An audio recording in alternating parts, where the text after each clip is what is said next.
Hallelujah, ದೇವರಿಗೆ ಸ್ತೋತ್ರ. ಮತ್ತೊಂದು ಸಮಯದಲ್ಲಿ ನಮ್ಮ ದೇವರನ್ನು ಸ್ತುತಿಸುವುದಕ್ಕಾಗಿ ಈ ಒಳ್ಳೆ ದಿನವನ್ನು ದೇವರು ಕೊಟ್ಟಿದ್ದಾರೆ. ಪ್ರತಿಯೊಂದು ದಿನ ಒಳ್ಳೆ ದಿನವಾಗಿದೆ. ಆತನೊಂದಿಗೆ ಕಳೆದ ಪ್ರತಿ ಸಮಯವೂ ಆಶೀರ್ವಾದಕರವಾಗಿರುತ್ತೆ. ಬನ್ನಿ, ಒಂದು ಚಿಕ್ಕ ಪ್ರಾರ್ಥನೆಯೊಂದಿಗೆ ದೇವರ ವಾಕ್ಯ ಧ್ಯಾನಿಸೋಣ. ಪರಿಶುದ್ಧ ದೇವರೇ, ನಿಮಗೆ ವಂದನೆಗಳು. ಈ ನೂತನ ವರ್ಷದಲ್ಲಿ ನಾವು ಮುಂದಕ್ಕೆ ಸಾಗುತ್ತಾ ಇರುವಾಗ ನಿಮ್ಮ ಕೃಪೆಯಲ್ಲಿ ನಮ್ಮನ್ನು ವಿಸ್ತಾರಗೊಳಿಸಬೇಕೆಂದು, ಅಭಿವೃದ್ಧಿಪಡಿಸಬೇಕೆಂದು, ಆಶೀರ್ವದಿಸಬೇಕೆಂದು ನೀವು ಕೋರಿಕೊಳ್ತಿರುವ ಹಾಗೆ ನಾವು ನಿಮ್ಮಲ್ಲಿ ನಂಬಿಕೆ ಇಡುವ ಹಾಗೆಯೂ ನೀವು ತೋರಿಸುವ ಮಾರ್ಗದಲ್ಲಿ ನಡೆದು ನಿಮ್ಮ ಆಶೀರ್ವಾದಗಳನ್ನು ನಾವು ಹೊಂದಿಕೊಂಡು ನಿಮ್ಮ ಸಾಕ್ಷಿಗಳಾಗಿ ಬದುಕಲು ನಮ್ಮಲ್ಲಿ ಪ್ರತಿಯೊಬ್ಬರಿಗೂ ಸಹಾಯ ಮಾಡಿರೆಂದು ಕ್ರಿಸ್ತನ ನಾಮದಲ್ಲಿ ಬೇಡುತ್ತೇನೆ ತಂದೆಯೇ, ಆಮೇನ್. ಹೌದು ಪ್ರಿಯರೇ, ವರ್ಷಗಳು ಕಳೆಯುತ್ತಿರುವ ಹಾಗೆ ದೇವರು ನಮ್ಮನ್ನು ಅದೇ ಸ್ಥಿತಿಯಲ್ಲಿ ಇಡೋದಿಲ್ವಲ್ಲ. ನಮ್ಮ ದೇವರು ನಮ್ಮನ್ನು ಅಭಿವೃದ್ಧಿಪಡಿಸುವ ದೇವರಾಗಿದ್ದಾರೆ, ವೃದ್ಧಿಪಡಿಸುವ ದೇವರಾಗಿದ್ದಾರೆ. ನೀವು ಫಲಿಸಿ ಅಭಿವೃದ್ಧಿ ಹೊಂದಿ ಭೂಮಿಯನ್ನೆಲ್ಲ ತುಂಬಿಕೊಳ್ಳಿರಿ ಎಂದು ಆ ದಿನ ದೇವರು ಹೇಳಿದಂತೆಯೇ ಗರ್ಭಫಲದಿಂದ, ಭೂಫಲದಿಂದ ಎಲ್ಲ ವಿಷಯಗಳನ್ನು ನಾವು ನೋಡ್ತಾ ಇದ್ದೇವೆ. ಬಿತ್ತುವ ಸಮಯದಲ್ಲಿ ಬೀಜ ಬಿತ್ತುವವನು ಬೆಳೆಗಳನ್ನು ಕೊಯ್ಯುತ್ತಾನೆ. ಅದೇ ರೀತಿಯಾಗಿ ನಾವು ಸಾಕಾಣಿಕೆ ಮಾಡುವ ಪಶುಗಳನ್ನು ಅವುಗಳಿಂದ ಹೈನುಗಾರಿಕೆ ಮಾಡಿ ಮಲ್ಟಿಪ್ಲೈ ಆಗುವುದನ್ನು ನೋಡ್ತೇವಲ್ಲವೇ. ನಾವು ಕೂಡ ಒಬ್ಬರಾಗಿದ್ದವರು ಇಬ್ಬರಾಗಿ, ಮೂವರಾಗಿ, ಅನೇಕ ಮಂದಿ ಮಕ್ಕಳಿಗೆ ತಂದೆ ತಾಯಿಗಳಾಗಿ ಆಗುವಂತಹ ಅವಕಾಶ ದೇವರು ಅನುಗ್ರಹಿಸ್ತಿದ್ದಾರೆ. ಹಾಗಾದರೆ ನಾವು ಜೀವಿತದಲ್ಲಿ ಅಭಿವೃದ್ಧಿ ಹೊಂದುತ್ತಾ ಇರುವಾಗ, ನಾವು ಮನೆಯಲ್ಲಿ ಇಬ್ಬರಿರುವಾಗ ಚಿಕ್ಕ ಮನೆಯಲ್ಲಿದ್ದೆವು. ಆದರೆ ಹೆಚ್ಚು ಜನ ಆದಾಗ, ಅಂದರೆ 4-5 ಜನ ಆದರೆ ಅದೇ ಮನೆ ಸಾಕಾಗುತ್ತದೋ?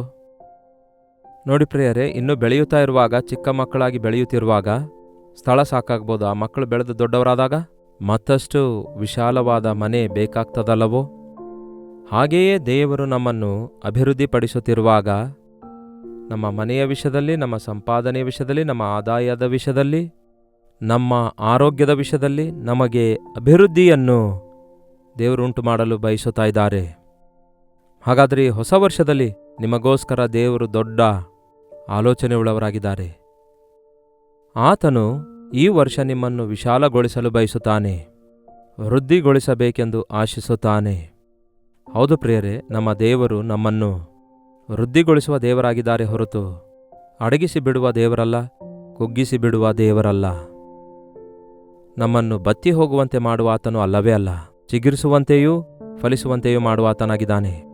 ಎಂತಹ ದೊಡ್ಡ ದೇವರು ನಮಗಿದ್ದಾರೆ ನೋಡಿ. ಯಾವಾಗಲೂ ದೇವರನ್ನು ಸ್ತುತಿಸಿರಿ. ಯೆಶಾಯನ ಪುಸ್ತಕ 54ನೇ ಅಧ್ಯಾಯದ 2ನೇ ವಚನ ಹೇಳುತ್ತೆ, ನಿನ್ನ ಗುಡಾರದ ಸ್ಥಳವನ್ನು ವಿಸ್ತರಿಸು, ನಿನ್ನ ನಿವಾಸದ ಪರದೆಗಳು ಹರಡಲಿ, ಸಂಕೋಚ ಪಡಬೇಡ. ನಿನ್ನ ಹಗ್ಗಗಳನ್ನು ಉದ್ದ ಮಾಡಿ ಗೂಟಗಳನ್ನು ಬಲಪಡಿಸು. ಏನಂತೆ? ನಿನ್ನ ಗುಡಾರದ ಸ್ಥಳವನ್ನು ವಿಸ್ತರಿಸು, ನಿನ್ನ ನಿವಾಸದ ಪರದೆಗಳು ಹರಡಲಿ. ಅಂದರೆ ನಿನ್ನ ಮನೆಯನ್ನು ವಿಶಾಲಗೊಳಿಸು. ಮತ್ತೇನಂತೆ? ನಿನ್ನ ನಿವಾಸದ ಪರದೆಗಳು ಹರಡಲಿ, ಸಂಕೋಚ ಪಡಬೇಡ. ನಿನ್ನ ಹಗ್ಗಗಳನ್ನು ಉದ್ದ ಮಾಡಿ ಗೂಟಗಳನ್ನು ಬಲಪಡಿಸು. ಅಂದರೆ ಇಲ್ಲಿ ಗುಡಾರದ ಕುರಿತಾಗಿ ಬರೆಯಲ್ಪಟ್ಟಿರೋದ್ರಿಂದ ಆ ಕಾಲದಲ್ಲಿ ಗುಡಾರಗಳಲ್ಲಿಯೇ ಜನರು ವಾಸಿಸ್ತಾ ಇದ್ರು. ಈ ದಿನಗಳಲ್ಲಿ ನಮಗೆ ಬಿಲ್ಡಿಂಗ್ಸ್ಗಳು ಬಂದಿವೆ. ಅದನ್ನು ನಾವು ಎಕ್ಸ್ಪೆಂಡ್ ಮಾಡಬೇಕಾದ್ರೆ ಅಷ್ಟು ಸಾಧ್ಯವಿರಲ್ಲ. ಆದರೆ ಆ ಕಾಲದಲ್ಲಿ ಗುಡಾರ ಇದ್ದಾಗ ಆ ಟೆಂಟನ್ನು ಸರಿಸಬಹುದಾಗಿತ್ತು. ಆ ಗೂಟಗಳನ್ನು ಇನ್ನು ಸ್ವಲ್ಪ ಅಗಲವಾಗಿ, ಇನ್ನು ಸ್ವಲ್ಪ ದೂರ ವಿಶಾಲಪಡಿಸಿಕೊಳ್ಳಬಹುದಾಗಿತ್ತು. ಅದೇ ರೀತಿಯಾಗಿ ದೇವರು ಈ ದಿನ ನಮ್ಮ ನಿವಾಸ ಸ್ಥಳದ ವಿಷಯದಲ್ಲಿ ಹಾಗೂ ನಮ್ಮ ಸೇವೆಯ ವಿಷಯದಲ್ಲಿ ಎಲ್ಲ ವಿಷಯಗಳಲ್ಲಿ ಕೂಡ ವಿಶಾಲಪಡಿಸಿಕೊಳ್ಳಿರಿ ಅಥವಾ ಅಭಿವೃದ್ಧಿಗೊಳ್ಳಿರಿ ಅನ್ನುತ್ತಾ ಇದ್ದಾರೆ, ವಿಸ್ತರಿಸಿ ಅನ್ನುತ್ತಾ ಇದ್ದಾರೆ. ನೀನು ಎಲ್ಲ ಕಡೆಗಳಲ್ಲಿಯೂ ಹಬ್ಬಿಕೊಳ್ಳುವಿ, ನಿನ್ನ ಸಂತಾನದವರು ಜನಾಂಗಗಳನ್ನು ವಶ ಮಾಡಿಕೊಳ್ಳುವರು. ಎಡಗಡೆಗೂ ಬಲಗಡೆಗೂ ನೀನು ವ್ಯಾಪಿಸುವಿ ಎಂದರ್ಥ. ಬಹುಶಃ ನೀವು ಅನ್ಬಹುದು, ಎಲ್ಲ ಊರುಗಳಲ್ಲಿ ನಾವು ಮನೆ ಕಟ್ಕೊಳ್ತೇವೇನೋ, ಎಲ್ಲ ಊರುಗಳಲ್ಲಿ ನಾವು ನೆರೆಯವರ ಮನೆಗಳನ್ನು ವಶಪಡಿಸಿಕೊಳ್ತೇವೇನೋ ಎನ್ನುವಂಥದ್ದು ಅಲ್ಲ ಪ್ರಿಯರೇ. ಅಲ್ಲಿರುವ ಉದ್ದೇಶ, ನೀವು ಮತ್ತು ನಿಮ್ಮ ಸಂತಾನವು ಈ ದಿಕ್ಕಿಗೂ ಆ ದಿಕ್ಕಿಗೂ ವಿಸ್ತರಿಸುತ್ತೀರಿ. ಈ ದಿನ ಎಷ್ಟೋ ಜನರು ನಮ್ಮ ಭಾರತ ದೇಶದಲ್ಲಿರುವ ಜನರ ಕುಟುಂಬದಲ್ಲಿರುವಂತಹ ಯವನಸ್ಥರು ನಮ್ಮ ಊರುಗಳಲ್ಲಿಯೇ ಇರ್ತಿದ್ದಾರೋ, ಆ ಹಳ್ಳಿ ಊರುಗಳಲ್ಲಿ ಹುಟ್ಟಿ ಬೆಳೆದ ಯವನಸ್ಥರು ಪಟ್ಟಣಗಳಿಗೆ ಹೋಗ್ತಿದ್ದಾರಲ್ಲವೋ, ಪಟ್ಟಣಗಳಲ್ಲಿರುವ ಯವನಸ್ಥರು ಪಾಶ್ಚಾತ್ಯ ದೇಶಗಳಿಗೆ ಹೋಗ್ತಿದ್ದಾರಲ್ಲವೋ, ಈ ದೇಶಕ್ಕೆ ಆ ದೇಶಕ್ಕೆ ವಿಸ್ತರಿಸುತ್ತಿದ್ದಾರಲ್ಲವೋ. ಹೌದು, ದೇವರು ನಮಗೆ ವಿಸ್ತಾರಗೊಳಿಸುತ್ತಾ ಇದ್ದಾರೆ, ಅಭಿವೃದ್ಧಿಪಡಿಸುತ್ತಾ ಇದ್ದಾರೆ. ನೀವು ನಿಮ್ಮ ಮನೆಯವರು ಆಶೀರ್ವದಿಸಲ್ಪಡಬೇಕಾದರೆ, ನಿಮ್ಮ ಮಕ್ಕಳು ನಿಮಗಿಂತಲೂ ಉನ್ನತರಾಗಬೇಕಾದರೆ, ಅವರು ನಿಮ್ಮ ಸರಹದ್ದನ್ನು ಮೀರಿ ದೇವರು ಅವರಿಗೋಸ್ಕರ ಏರ್ಪಡಿಸಿರುವಂತಹ ಆ ಉನ್ನತವಾದ ಸ್ಥಳಗಳಲ್ಲಿ ಅವರು ನಿಮಗೋಸ್ಕರ, ಅಂದರೆ ಕರ್ತನಿಗೋಸ್ಕರ ಸಾಕ್ಷಿಗಳಾಗಿರಬೇಕೆಂದು ದೇವರು ಕೋರಿಕೊಳ್ತಾರೆ. ಅಭಿವೃದ್ಧಿ ಎನ್ನುವಂಥದ್ದು ಕರ್ತನಿಂದ ಮಾತ್ರವೇ ಉಂಟಾಗ್ತದೆ. ನೀನು ಎಡಬಲಕ್ಕೂ ಹಬ್ಬಿಕೊಳ್ಳುವಿ, ನಿನ್ನ ಸಂತಾನದವರು ಜನಾಂಗಗಳನ್ನು ವಶ ಮಾಡಿಕೊಳ್ಳುವರು. ನಿಮ್ಮ ಸಂತಾನವನ್ನು ದೇವರು ಆಶೀರ್ವದಿಸುವಾಗ ನೀವು ಎಲ್ಲರಲ್ಲಿಯೂ ತಲೆಯಾಗಿರುವಿರಿ ಹೊರತು ನೀವು ಬಾಲವಾಗಿರೋದಿಲ್ಲ. ಒಮ್ಮೆ ಯಾಕೋಬನ ಬಗ್ಗೆ ಆಲೋಚಿಸಿ ನೋಡಿ. ಯಾಕೋಬನು ಇರುವ ಆ ಒಂದು ಬೇಥೇಲಿನಲ್ಲಿ, ಅಂದರೆ ಬೇಥೇಲಿಗೆ ತಿರುಗಿ ಬಂದನಲ್ಲವೇ, ಅವನು ಅಲ್ಲಿರುವುದಕ್ಕಿಂತ ಮುಂಚೆ ಯು ಗೋ ಬ್ಯಾಕ್ ಟು ಬೇಥೇಲ್ ಎಂದು ದೇವರು ಹೇಳಿದಾಗ ಅವನು ಮುಂಚೆ ಮಾವನ ಮನೆಗೆ ಹೋಗಿರುತ್ತಾನೆ, ಅಲ್ಲಿಂದ ಸುಕ್ಕೋತ್ ಎಂಬ ಸ್ಥಳಕ್ಕೆ ಬರ್ತಾನೆ. ಆದರೆ ದೇವರು ಅವನಿಗೆ ಕೊನೆಯದಾಗಿ ಆ ಬೇಥೇಲಿಗೆ ತಂದಾಗ ಅಲ್ಲಿ ಬೆಳೆದಿರುವಂತಹ ಅವನ ಮಕ್ಕಳು, ಅವನ ಮಗನಾದ ಯೋಸೇಫನು ಕೊನೆಗೆ ಯಾವ ದೇಶಕ್ಕೆ ಹೋಗ್ತಾನೆ ಹೇಳಿ? ಅನ್ಯರಾಗಿರುವಂತಹ, ಅನ್ಯ ಜನಾಂಗವಾಗಿರುವಂತಹ ಐಗುಪ್ತಕ್ಕೆ ಒಬ್ಬ ಬಂದಿಯಾಳಾಗಿ ಹೋದರೂ ಸಹ ಅವರಿಗೆ ಮಂತ್ರಿಯಾಗಿ, ನಾಯಕನಾಗಿ, ಅನ್ನದಾತನಾಗಿ ಹೆಚ್ಚಿಸಲ್ಪಡುತ್ತಾನೆ. ಯಸ್, ದೇವರ ಅಭಿವೃದ್ಧಿ ನಮ್ಮ ವಿಷಯದಲ್ಲಿ, ನಮ್ಮ ಮಕ್ಕಳ ವಿಷಯದಲ್ಲಿ ಯಾವಾಗಲೂ ಇರುತ್ತೆ. ಒಂದು ವೇಳೆ ನಮ್ಮ ಜೀವಿತದಲ್ಲಿ ಇನ್ನೂ ನಾವು ಅದೇ ಮನೆಯಲ್ಲಿದ್ದೇವೆ, ಅದೇ ಸಂಪಾದನೆ ಇದೆ, ಅದೇ ಸ್ಥಿತಿ ಇದೆ, ನಮ್ಮ ಮಕ್ಕಳು ಆ 10th ಕ್ಲಾಸೇ ಓದುತ್ತಿದ್ದಾರೆ, ಮೇಲಿಂದ ಮೇಲೆ ಫೇಲ್ ಆಗ್ತಿದ್ದಾರೆ, ಎಷ್ಟೇ ಪ್ರಯತ್ನ ಮಾಡಿದ್ರೂ ಮುಂದಕ್ಕೆ ಸಾಗ್ತಿಲ್ಲ ಅನ್ನುವುದಾದರೆ ನೀವು ಸ್ವಲ್ಪ ನಿಂತು ಆಲೋಚಿಸಿ ನೋಡಿ. ದೇವರು ನಿಮ್ಮ ಸಂಗಡ ಇಲ್ಲವೋ? ದೇವರ ಆಶೀರ್ವಾದಗಳನ್ನು ನೀವು ಕಳ್ಕೊಂಡಿದ್ದೀರೋ? ದೇವರಿಗೆ ನೀವು ಬೇಡಿಕೊಳ್ಳಲಿಲ್ಲವೋ? ಆತನಿಗೆ ನೀವು ನಂಬಲಿಲ್ಲವೋ? ಆತನಲ್ಲಿ ನೀವು ನಂಬಿಕೆ ಇಡುವುದಾದರೆ ಆತನನ್ನು ನಂಬಿದವರನ್ನು, ಆತನನ್ನು ಪ್ರೀತಿಸಿದವರನ್ನು ಆತನು ಆಸ್ತಿಗೆ ಒಡೆಯರನ್ನಾಗಿ ಮಾಡುತ್ತಾನೆ. ಆತನು ಆಶೀರ್ವದಿಸುವುದಾದರೆ ಅದು ಎಂದೆಂದಿಗೂ ಆಶೀರ್ವಾದವಾಗಿರುತ್ತೆ. ಈ ವರ್ಷ happy new year, blessed new year ಎಂದು ಪ್ರಾರಂಭಿಸಿದ್ದೇವೆ. ಈಗ ಆಗಲೇ 5ನೇ ದಿನಕ್ಕೆ ಬಂದಿದ್ದೇವೆ. ಏನಾದರೂ ಸ್ವಲ್ಪವಾದರೂ ಅಭಿವೃದ್ಧಿಯ ಗುರುತುಗಳು ಕಾಣಿಸ್ತಾ ಇವೆಯಾ?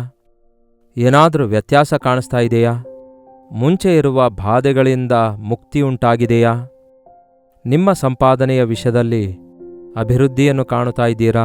ನೀವು ಅಷ್ಟಕ್ಕೂ ಸಂತುಷ್ಟರಾಗಿ ಯೇಸುವನ್ನು ಹಿಂಬಾಲಿಸುತ್ತಾ ಇದ್ದೀರಾ ಎಂದು ಪರೀಕ್ಷಿಸಿಕೊಳ್ಳೋಣ. ಕರ್ತನಾದರೂ ಕೊಡುವುದಕ್ಕಾಗಿ ಸಿದ್ಧವಾಗಿದ್ದಾರೆ. ಆತನು ಹೇಳಿದ ಮಾತನ್ನು ಕೇಳಿರಿ, ವಿಸ್ತರಿಸಿರಿ. ನನಗೇನೂ ಅರ್ಥ ಆಗ್ತಿಲ್ಲ ಪ್ರಿಯರೇ. ಈ ವರ್ಷ ದೇವರು ಹೇಗೆ ಅಭಿವೃದ್ಧಿಪಡಿಸುತ್ತಾರೆ ಎಂಬುದು, ಏನು ಮಾಡಬೇಕೆಂಬುದು, ಯಾವ ಕಡೆಗೆ ಹೋಗಬೇಕೆಂಬುದು ನನಗೆ ಗೊತ್ತಾಗ್ತಿಲ್ಲ ಎಂದು ಹೇಳುವಿರೋ? ಅದಕ್ಕೆ ದಾವೀದನು ಹೇಳ್ತಾನೆ, ದೇವರೇ, ನಿನ್ನ ವಾಕ್ಯ ನನ್ನ ಪಾದಗಳಿಗೆ ದೀಪದಂತಿದೆ ಅನ್ನುತ್ತಾನೆ. ಆತನ ವಾಕ್ಯವು, ದೇವರ ವಾಕ್ಯವು ನಮ್ಮ ಪಾದಗಳಿಗೆ ದಾರಿ ತೋರಿಸುತ್ತದೆ. ದೀಪ ಅಂದರೆ ನೋಡಿ ಪ್ರಿಯರೇ, ಪೂರ್ವ ಕಾಲದಲ್ಲಿ ನಾನು ನೀಲಗಿರೀಸ್ ಬೆಟ್ಟದ ದಟ್ಟ ಅರಣ್ಯದಲ್ಲಿ ಸೇವೆ ಮಾಡುವಾಗ ಸ್ವಲ್ಪ ಹೊತ್ತು ಮುಳುಗಿದ್ರೆ ಕಾರ್ಗತ್ತಲಾಗ್ತಾ ಇತ್ತು, ಸ್ವಲ್ಪವೂ ಬೆಳಕಿರ್ತಿರಲಿಲ್ಲ. ಆಗ ಚಿಕ್ಕ ಟಾರ್ಚ್ ಲೈಟ್ ಇಟ್ಕೊಂಡು ಅದನ್ನು ಮೇಲಕ್ಕೆ ಹಾಕದಂತೆ ಅದನ್ನು ಕೆಳಗೆ ಹಾಕಿ ಕಾಲ್ನಡಿಗೆ ಎಲ್ಲಿದೆ ಎಂದು ಗುರುತಿಸಿ ಹೆಜ್ಜೆಯ ಮೇಲೆ ಹೆಜ್ಜೆ ಹಾಕುತ್ತಾ ಆ ಟಾರ್ಚ್ ಲೈಟ್ ಬೆಳಕಿನಲ್ಲಿ ಗಮ್ಯಕ್ಕೆ ಸೇರುತ್ತಾ ಇದ್ದೆ. ವಾಕ್ಯವು ನಮಗೆ ದೀಪದ ಹಾಗೆ ಸುತ್ತಲೂ ಕತ್ತಲೆ ಇದ್ರೂ ಕೂಡ ನೀವು ಎಲ್ಲಿ ಹೆಜ್ಜೆ ಹಾಕಬೇಕೆಂದು ಭದ್ರವಾದ ಸ್ಥಳದಲ್ಲಿ, ದಾರಿಯಲ್ಲಿ ನಿಮ್ಮನ್ನು ಆ ನಿಮ್ಮ ಗಮ್ಯಕ್ಕೆ ಸೇರಿಸುವ ಮಾರ್ಗದಲ್ಲಿ ದೇವರ ಪ್ರಣಾಳಿಕೆಗಳನ್ನು ಕಲಿಸುವ ವಿಷಯದಲ್ಲಿ ದೇವರ ವಾಕ್ಯ ಕಲಿಸಿಕೊಡುತ್ತೆ. ಅದಕ್ಕಾಗಿ ದೇವರ ವಾಕ್ಯವನ್ನು ಓದಿರಿ. ಅರ್ಥವಾಗದಿರುವಾಗ ಮೊಳಕಾಲೂರಿ ಪ್ರಾರ್ಥಿಸಿರಿ. ನಂಬಿಕೆಯಿಂದ ವಾಕ್ಯಗಳ ಮೂಲಕ ದೇವರು ತನ್ನ ಮಾರ್ಗಗಳನ್ನು ನಮಗೆ ತಿಳಿಯಪಡಿಸುತ್ತಾರೆ ಎಂದು ನಂಬಿ ನಿಮ್ಮ ಜೀವಿತವನ್ನು ಆತನಿಗೆ ಒಪ್ಪಿಸಿಕೊಡಿರಿ. ಏನು ಮಾಡನ್ನುತ್ತೀರಿ ದೇವರೇ? ಯಾವ ಕಡೆಗೆ ಹೋಗನ್ನುತ್ತೀರಿ ದೇವರೇ? ಏನಾಗಿದೆ ನಿಮ್ಮ ಉದ್ದೇಶ ನನ್ನ ವಿಷಯದಲ್ಲಿ ಎಂಬುದನ್ನು ಅನುದಿನವೂ ದೇವರಿಗೆ ನಾವು ಬೇಡಿಕೊಳ್ತಾ ಇರೋದಾದರೆ ಅದ್ಭುತವಾಗಿ ದೇವರು ತನ್ನ ಮಾರ್ಗಗಳಲ್ಲಿ ನಮ್ಮನ್ನು ನಡೆಸುತ್ತಾರೆ. ಆತನ ಮಾರ್ಗಗಳು ಶ್ರೇಷ್ಠವಾಗಿವೆ. ಆತನ ಮಾರ್ಗಗಳು ನಮ್ಮನ್ನು ಆತನ ಸನ್ನಿಧಿಗೆ ಸೇರಿಸುತ್ತವೆ. ಆತನ ಮಾರ್ಗಗಳು ಸತ್ಯವಾದ ಮಾರ್ಗಗಳಾಗಿವೆ. ಆತನ ಮಾರ್ಗಗಳು ನಮ್ಮನ್ನು ಸರ್ವ ಸತ್ಯದೊಳಗೆ ನಡೆಸುತ್ತವೆ. ಹೌದು ಪ್ರಿಯರೇ, ನೀವು ಪ್ರಾರ್ಥನೆ ಪೂರ್ವಕವಾಗಿ ವಾಕ್ಯ ಓದುವುದಾದರೆ ಪರಿಶುದ್ಧಾತ್ಮನು ನಿಮಗೂ ನಿಮ್ಮೆಲ್ಲರಿಗೂ ಪ್ರೇರೇಪಿಸಿ ಸರ್ವ ಸತ್ಯದೊಳಗೆ ನಡೆಸುತ್ತಾರೆ. ಒಂದು ವೇಳೆ ಬೈಬಲ್ ಓದಿದರೂ ಅದೇನೂ ನನಗೆ ಅರ್ಥ ಆಗ್ತಿಲ್ಲ ಅಂದ್ಕೊಳ್ಳೋದಾದರೆ ಆದರಣೆಕರ್ತನಾಗಿ ನಮಗೆ ಕೊಡಲ್ಪಟ್ಟಿರುವ ಪರಿಶುದ್ಧಾತ್ಮ ದೇವರ ಸಹಾಯ ಕೋರಿಕೊಳ್ಳಿರಿ. ನನಗೆ ಅರ್ಥ ಆಗುವಂತೆ ದೇವರೇ ನನ್ನ ಮನೋನೇತ್ರಗಳನ್ನು ತೆರೆಯಿರಿ. ಈ ವಾಕ್ಯದ ಭಾಗವನ್ನು ನಾನು ಗ್ರಹಿಸಿಕೊಳ್ಳುವ ಹಾಗೆ ನನಗೆ ಸಹಾಯ ಮಾಡಿರಿ ಎಂದು ಪ್ರಾರ್ಥಿಸಿರಿ. ನನ್ನ ಜೀವಿತದಲ್ಲಿ ನಾನಿದನ್ನು ಅನುಭವಿಸಿದ್ದೇನೆ. ಪ್ರತಿ ಸಾರಿ ಒಂದು ನ್ಯೂ ಇಯರ್ ಬಂದಾಗ, ಅಂದರೆ ಒಂದು ಘಟನೆ ಆದಾಗ, ಒಂದು ಪ್ರಯತ್ನ ಮಾಡಬೇಕಾದಾಗ, ದೇವರೇ ಏನು ಮಾಡನ್ನುತ್ತೀರಿ? ಕೆಲವೊಂದು ಆಪ್ಷನ್ಸ್, 4-5 ಮಾರ್ಗಗಳು ನಮ್ಮ ಮುಂದೆ ಇರುವಾಗ ಯಾವುದು ನಮಗೆ ಅನುಕೂಲವಾಗಿರುತ್ತೆ, ನಮಗೆ ಅನ್ವಯವಾಗುತ್ತೆ ಎಂದು ಅದರಲ್ಲಿ ಹೋಗುವಂಥದ್ದಲ್ಲ.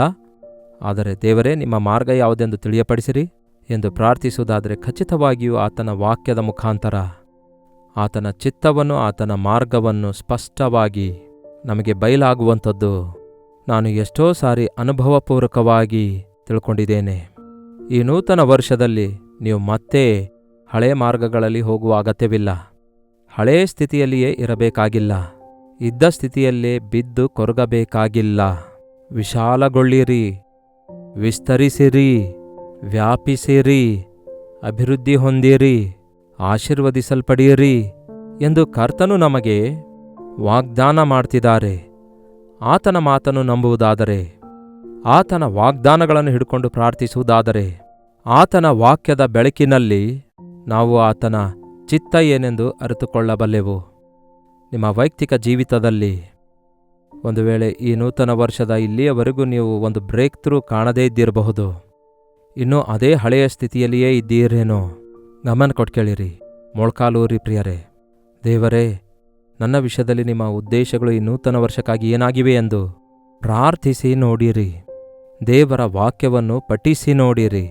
ಸ್ಪಷ್ಟವಾಗಿ ದೇವರು ದಾರಿ ತೋರಿಸ್ತಾರೆ. ಸ್ಪಷ್ಟವಾಗಿ ನಾವು ನಡೆಯಬೇಕಾದ ಮಾರ್ಗವನ್ನು ನಮಗೆ ದೇವರು ತೋರಿಸ್ತಾರೆ. ನಾವು ಮಾಡಬೇಕಾದ ವಿಧಾನಗಳನ್ನು, ಕೆಲಸಗಳನ್ನು, ಜವಾಬ್ದಾರಿಕೆಗಳನ್ನು ನಾವು ನಿರ್ವಹಿಸುವುದಕ್ಕೋಸ್ಕರ ನಮಗೆ ಕೃಪೆ ಕೊಡ್ತಾರೆ, ಸಾಮರ್ಥ್ಯತೆ ಕೊಡ್ತಾರೆ. ಕ್ರಿಸ್ತನಲ್ಲಿದ್ದವನು ಬಹಳವಾಗಿ ಫಲಿಸುತ್ತಾನೆ. ನಾನು ನಿಮ್ಮಲ್ಲಿಯೂ ನೀವು ನನ್ನಲ್ಲಿಯೂ ನೆಲೆಗೊಂಡಿರುವ ಹಾಗೆ ನನ್ನ ಮಾತುಗಳು ನಿಮ್ಮಲ್ಲಿ ನೆಲೆಗೊಂಡಿರಲಿ. ನನ್ನ ಮಾತುಗಳು ನಿಮ್ಮಲ್ಲಿ ನೆಲೆಗೊಂಡಿದ್ದರೆ ನೀವು ಬಹಳವಾಗಿ ಫಲಿಸುತ್ತೀರಿ. ನೀವು ನನ್ನನ್ನು ಬಿಟ್ಟು ನೀವು ಏನು ಮಾಡಲಾರಿರಿ ಎಂದು ಯೇಸು ಹೇಳಿದಾರಲ್ಲವೇ? ಯಾವಾಗಲೂ ದೇವರ ವಾಕ್ಯವನ್ನು ಹಿಡಿದಿಟ್ಕೊಳ್ಳೋಣ, ವಾಕ್ಯಾನುಸಾರವಾಗಿ ಜೀವಿಸೋಣ. ಅಭಿವೃದ್ಧಿ, ಆಶೀರ್ವಾದ ತನ್ನಷ್ಟಕ್ಕೆ ತಾನೇ ನಮ್ಮನ್ನು ಹಿಂಬಾಲಿಸಿ ಬರ್ತವೆ, ನಮ್ಮನ್ನು ಸಮೃದ್ಧಿಯೊಳಗೆ ನಡೆಸುತ್ತವೆ. ಈ ವರ್ಷ ನೀವೆಲ್ಲರೂ ಆರ್ಥಿಕವಾಗಿಯೂ, ಮಾನಸಿಕವಾಗಿಯೂ, ಶಾರೀರಿಕವಾಗಿಯೂ, ಕುಟುಂಬವಾಗಿ ಎಲ್ಲಾ ವಿಷಯಗಳಲ್ಲಿ ಅಭಿವೃದ್ಧಿಯಾಗಬೇಕೆಂದು ಕರ್ತನು ಕೋರಿಕೊಳ್ತಿದ್ದಾರೆ. ಅಂತಹ ದಿವ್ಯದಾನಗಳನ್ನು ಕರ್ತನು ನಮ್ಮೆಲ್ಲರಿಗೂ ಅನುಗ್ರಹಿಸಲಿ. ಪ್ರಾರ್ಥನೆ. ಪರಿಶುದ್ಧ ದೇವರೇ, ಪ್ರೀತಿಯುಳ್ಳ ತಂದೆಯೇ, ಹೊಸ ವರ್ಷ ಬಂದರೂ ಕೂಡ ನಮ್ಮ ಜೀವಿತದಲ್ಲಿ ಏನೂ ಅಭಿವೃದ್ಧಿ ಕಾಣ್ತಾ ಇಲ್ವಲ್ಲ, ಹೊಸ ಮಾರ್ಗ ಕಾಣಿಸಿಕೊಳ್ತಾ ಇಲ್ವಲ್ಲ, ಕೊನೆಗೆ ಏನಾಗಿ ಹೋಗ್ತೇನೋ ಎಂಬ ಭಯದಲ್ಲಿದ್ದವರಾಗಿ ಯಾರ್ಯಾರು ಈ ಸಮಯದಲ್ಲಿ ನಿರುತ್ಸಾಹದಲ್ಲಿದ್ದಾರೋ ಅವರಿಗೋಸ್ಕರವೇ ನೀವು ಈ ಸಂದೇಶ ಕೊಟ್ಟಿದ್ದೀರಿ. ನಿಮ್ಮ ಗುಡಾರದ ಸ್ಥಳವನ್ನು ವಿಸ್ತರಿಸು ಅಂದಿದ್ದೀರಿ. ನಿಮ್ಮ ಗೂಟಗಳನ್ನು ಬಲಪಡಿಸಿಕೊಳ್ಳಿರಿ ಅಂದಿದ್ದೀರಿ. ನಿಮ್ಮ ಪರದೆಯನ್ನು ವಿಶಾಲಗೊಳಿಸು ಅಂದಿದ್ದೀರಿ. ನಾನು ನಿಮ್ಮನ್ನು ಆಶೀರ್ವದಿಸ್ತೇನೆ ಅಂದಿದ್ದೀರಿ. ನನ್ನ ಮಾರ್ಗಗಳನ್ನು ನಿಮಗೆ ತೋರಿಸ್ತೇನೆ ಅಂದಿದ್ದೀರಿ. ಈ ದಿನ ಈ ವಾಗ್ದಾನ ಕೊಟ್ಟಿದ್ದಕ್ಕಾಗಿ ನಿಮಗೆ ವಂದನೆಗಳು ದೇವರೇ. ಯಾರ್ಯಾರು ಯಾವ್ಯಾವ ಸ್ಥಳದಿಂದ ಈ ಮಾತುಗಳನ್ನು ಕೇಳಿಸಿಕೊಂಡಿದ್ದಾರೋ, ಯಾವ ಇಕ್ಕಟ್ಟಿನಲ್ಲಿ, ಯಾವ ತೊಂದರೆಯಲ್ಲಿ ಬಿದ್ದವರಾಗಿದ್ದಾರೋ, ಇದ್ದ ಸ್ಥಿತಿಯಲ್ಲಿಯೇ ಬಿದ್ದು ಮುಂದಕ್ಕೆ ಹೋಗಲಾರದ ಸ್ಥಿತಿಯಲ್ಲಿದ್ದಾರೋ, ಸೈತಾನನಿಂದ ಆಟಂಕಕ್ಕೆ ಒಳಗಾಗಿದ್ದಾರೋ ಅಂಥವರನ್ನು ನಜರೇತಿನ ಯೇಸು ಕ್ರಿಸ್ತನ ನಾಮದಲ್ಲಿ ಬಿಡುಗಡೆಗೊಳಿಸುತ್ತೇವೆ ದೇವರೇ. ಈ ನೂತನ ವರ್ಷ ಫಲಭರಿತವಾಗಿಯೂ ಆಶೀರ್ವಾದಕರವಾಗಿಯೂ ಅಭಿವೃದ್ಧಿಕರವಾದ ವರ್ಷವಾಗಿರುವ ಹಾಗೆಯೂ ನಮ್ಮೆಲ್ಲರಿಗೂ ಇರುವ ಹಾಗೆ ದಿನೇ ದಿನ ಅಭಿವೃದ್ಧಿ ಹೊಂದುತ್ತಾ ನಿಮ್ಮನ್ನು ಸ್ತುತಿಸುವ ಹಾಗೆ ನಮಗೆ ಸಹಾಯ ಮಾಡಿರೆಂದು ಕ್ರಿಸ್ತನ ನಾಮದಲ್ಲಿ ಬೇಡುತ್ತೇನೆ ತಂದೆಯೇ, ಆಮೇನ್. ನಮ್ಮ ತಂದೆಯಾದ ದೇವರ ಪ್ರೀತಿಯೂ ಮಗನಾದ ಕ್ರಿಸ್ತನ ಕೃಪೆಯೂ ಆದರಣೆಕರ್ತನಾದ ಪವಿತ್ರಾತ್ಮನ ಸಹವಾಸವು ಕೂಡಿ ಬಂದಿರುವ ನಮ್ಮೆಲ್ಲರ ಸಂಗಡ ಇಂದಿಗೂ ಸದಾಕಾಲಕ್ಕೂ ನೆಲೆಯಾಗಿರಲಿ. ಆಮೇನ್. ದೇವರಿಗೆ ಸ್ತೋತ್ರ. ನಿಮ್ಮೆಲ್ಲರನ್ನು ದೇವರು ಆಶೀರ್ವದಿಸ್ತಾರೆ ಪ್ರಿಯರೇ. ಆಟಂಕಗಳಿರುವುದಾದರೆ ಆ ವಿಷಯದಲ್ಲಿ ದೇವರಿಗೆ ಬೇಡಿಕೊಳ್ಳಿರಿ, ದೇವರು ನಿಮಗೆ ಬಿಡುಗಡೆ ಕೊಡ್ತಾರೆ. ಪ್ರೈಸ್ ರಿಪೋರ್ಟ್ಸ್ ಇರೋದಾದರೆ 8939731313 ನಂಬರ್ಗೆ, ಇತರ ದೇಶದಿಂದ ನೀವು ವೀಕ್ಷಿಸುವುದಾದರೆ ಕೊಡಲ್ಪಟ್ಟ ಇದೇ ನಂಬರ್ಗೆ ಒಂದು ಟೆಕ್ಸ್ಟ್ ಅಥವಾ ವಾಯ್ಸ್ ಮೆಸೇಜ್ ಮುಖಾಂತರ ವಾಟ್ಸಪ್ ಕಳಿಸಿಕೊಡಿರಿ. ನಿಮಗೋಸ್ಕರ ನಾವು ಪ್ರಾರ್ಥಿಸ್ತಾ ಇದ್ದೇವೆ. ನೀವು ಕೂಡ ಪ್ರಾರ್ಥನೆ ಮಾಡಿರಿ. ಈ ವರ್ಷದಲ್ಲಿ ಎಲ್ಲಿಯೂ ಕೂಡ ನಿಂತು ಹೋಗಬಾರ್ದು, ಎಲ್ಲಿಯೂ ಕೂಡ ವಿಚಾರಿಸುತ್ತಾ ಚಿಂತಿಸುತ್ತಾ ದುಃಖದಿಂದ ಕೂತ್ಕೊಳ್ಬಾರ್ದು. ಮುಂದಕ್ಕೆ ಸಾಗೋಣ. ಕರ್ತನು ಆಶಿಸಿದ ಸ್ಥಾನದಲ್ಲಿ ಜೀವಿಸಿ ಆತನ ನಾಮವನ್ನು ಮಹಿಮೆಪಡಿಸೋಣ.